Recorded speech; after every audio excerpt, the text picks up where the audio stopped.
9, recording.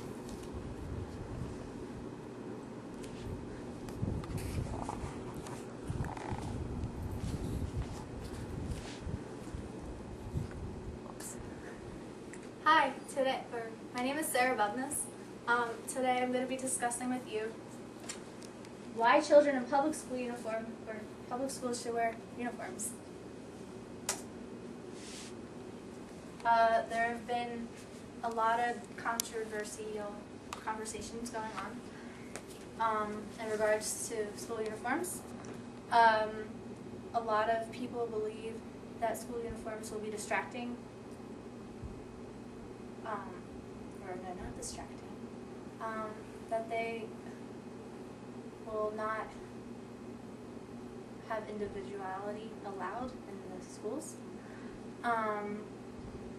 Unfortunately, people usually only look at one side of an argument. So today, I'm here to discuss with you positive aspects of having school uniforms. One positive aspect would be no distractions. It's pretty distracting. Makeup and the clothes. From personal experiences, I've had to deal with all these distractions.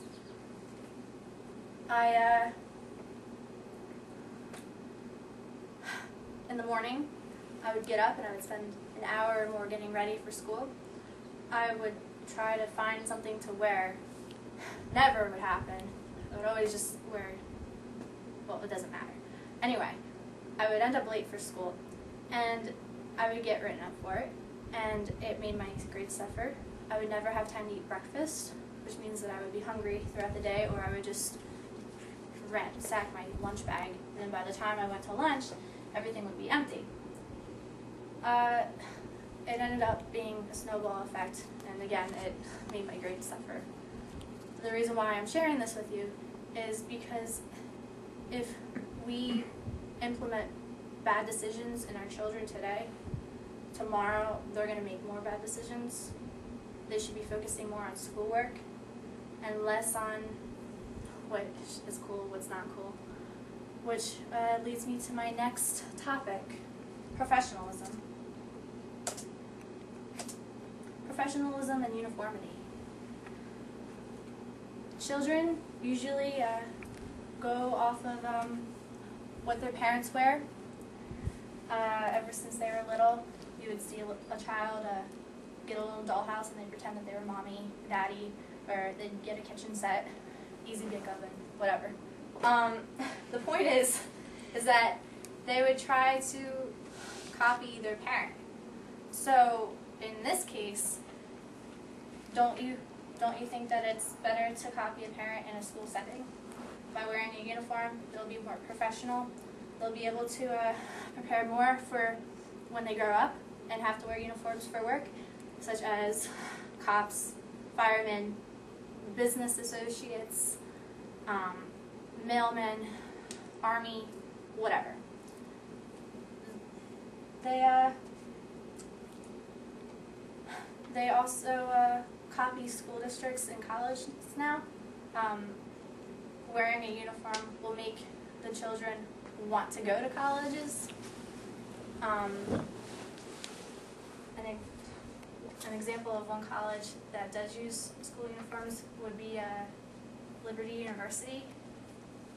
They don't exactly have a uniform. They have dress codes, but it's the same thing. They have to wear a tan pants, and they have to wear a nice dress shirt, and guys have to wear polo shirts.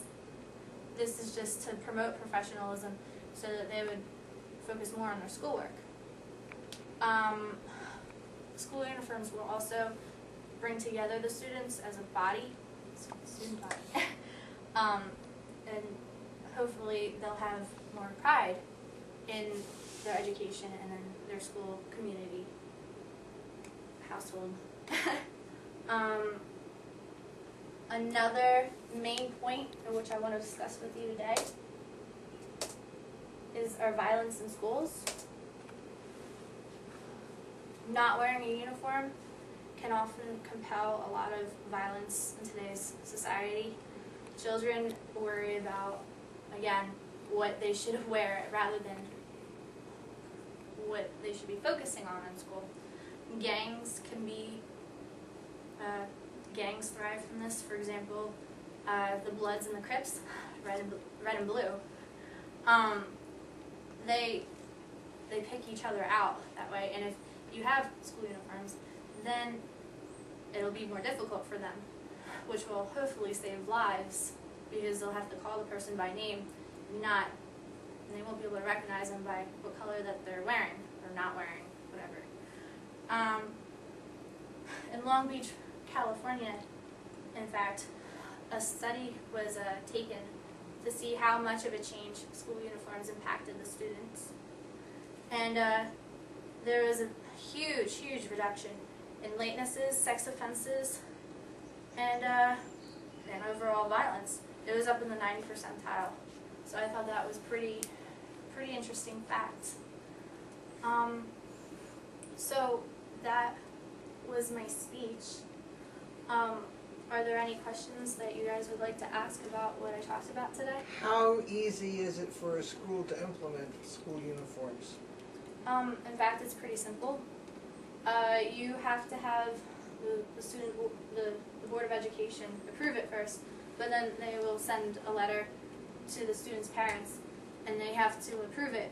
But once it's approved, then it'll be implemented in the dress codes by the next year. Are there any other questions that I can answer for you?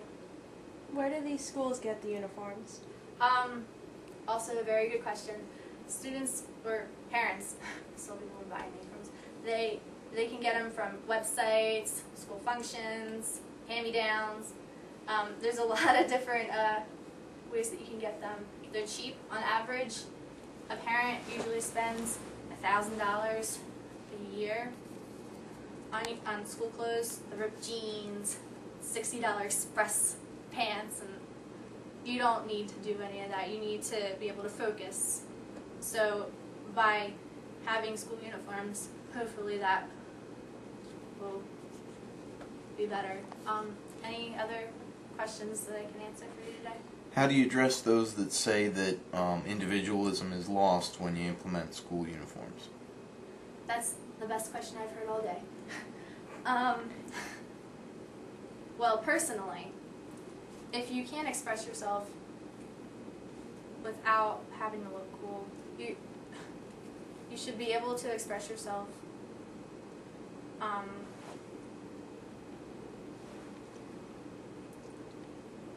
you should be able to express yourself with the mind intellectually, and you should be able to have an intellectual conversation, and if you can't do that without having to look cool, then there's something that should be addressed. So I thought that that was a pretty good question also. So to recap today's events about what I talked to you today is, well, there's no distractions, uniformity and professionalism will be implemented, school violence will go down. I actually have to tell you where I got these sources from.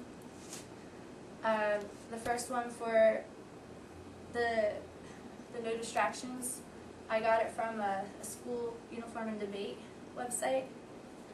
I also got some sources from the pros and cons of school uniforms, and I also got a source from public school uniform statistics.